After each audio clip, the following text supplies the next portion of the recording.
Guten Abend, mein Freunde. Was machst du heute? Ich bin Matthew. Ich bin Music Reviewer. Alles klar, alles gut. Ja? Haha. Didn't know I could speak a little German there, eh? Nah, my German's pretty bad, but yeah, I can speak a little German, so woo! Hey, what's up, everyone? It's your boy Matt Diazzo coming at you with a new music review.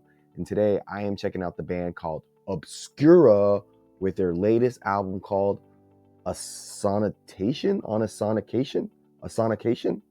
I think I got it right. Obscura is a technical death metal band that I didn't know was from Germany. And if I'm correct, they're from Landstuhl. That's out in Bavaria. I was born in Nuremberg, so I'm a Bavarian boy. What's up, guys? Yeah, and I've seen this band's name a million times. Up until now, I kind of thought they were a Spanish band or something because Obscura sounds very Spanish-based to me. Maybe I'm a little weird, but all these years I've seen it, I just thought it was like some kind of Spanish South American band, so surprised by that. Yeah, they've been a band since about 2002, and this is their 7th studio album. It's the 2nd album in their trilogy series they're putting out right now, and so I'm kind of jumping in at the wrong time, but hey, better late than never. And like I said, I've seen this band around for many years, just never decided to check them out. I don't know why, I just didn't feel compelled to, but since I started doing my music channel, hey, gotta check everything out. And this latest album that they put out here, from my perspective of just jumping in, listening to them in the middle of this trilogy, it's a roller coaster of technical death metal with blending riffs, a really interesting bass tone that feels like it's out of this world.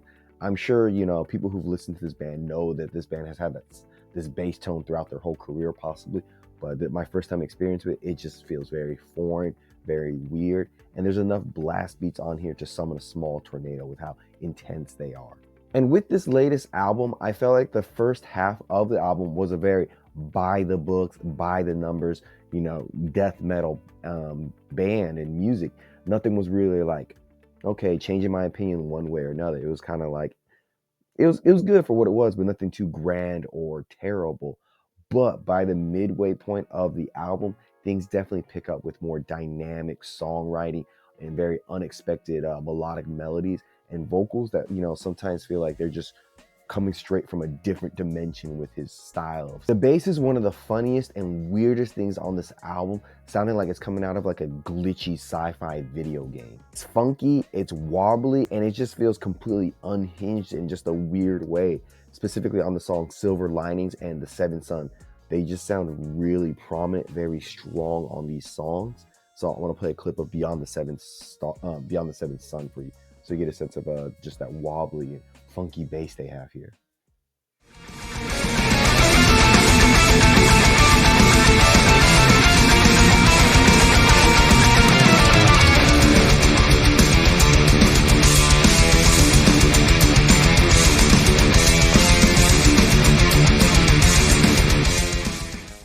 And I gotta say, you know, the bass, it does sound very beautiful at times. It just sounds mesmerizing.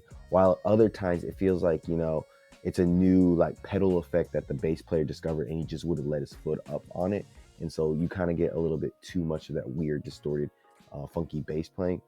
But also at the same time, this is my first time listening to this band. Maybe, I don't know if they've done it their whole career or they're introducing new elements. It's definitely something that sticks out for this band. It makes them sound more unique. The guitars are doing a really impressive job of showing how technical and just how very intricate they are throughout this whole album. But I will say on the song The Prolonging, something about the way the guitars are playing there, it's just a weird disconnect, and it's very jarring and just feels out of place because the guitar work there is not the greatest. But when the band really locks in, like on Beyond the Seventh Son and Sun Eater, the riffs sound really crisp, tight, and just straight devastating. So here's a clip of Sun Eater.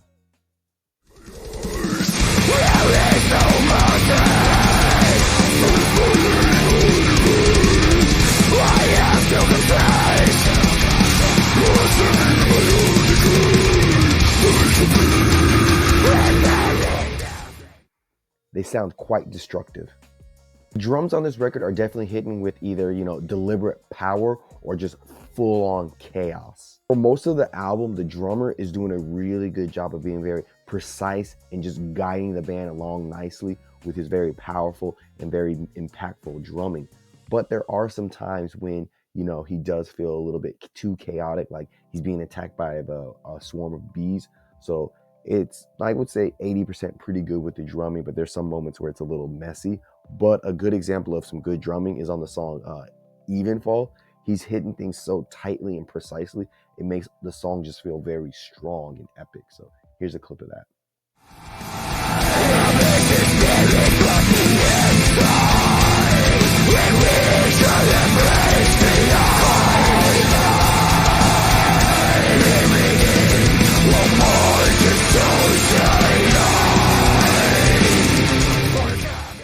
He's got power. Vocally, the band kind of sticks with the standard death metal growling and, like, you know, heavy style that it's kind of all right for most of the time. But on the song Stardust and Sun Eater, they really bring out some surprises here. Because on the song Stardust, it feels like, you know, the vocalist got abducted by some aliens and, you know, some celestial beings, because he has such a, like, a weird, like, I guess I want to say astral space-like feel to his vocals that just, you know, really throw you by surprise. And then on Sun Eater, he goes for a deeper, more primal sound that just brings a new level of intensity to the band. And then overall with the album, I don't know if it was like a deliberate choice, but like the first half of the album, it just feels like the band's warming up to get to somewhere. Like they've got you know, they're going on a journey. It's going somewhere. And that places on the later half of the album, they really fully embrace like the cosmic madness and just go in a weird direction that sounds really good. They're just very tight in the second half. I love that they add some acoustic and melodic elements to the album to help break things up a little bit, and the way they insert them into the songs and the overall structure of the album, it feels very natural and just, you know, well placed. So with this newest album from Obscura and my first time listening to them, I feel like it's both equal parts impressive and absurd at the same time. For the most part, this album's very focused. They have some really good technical aspects to their playing. There's very few moments, besides one song, where things really dip. Overall, it has a bit of a cohesive sound to it.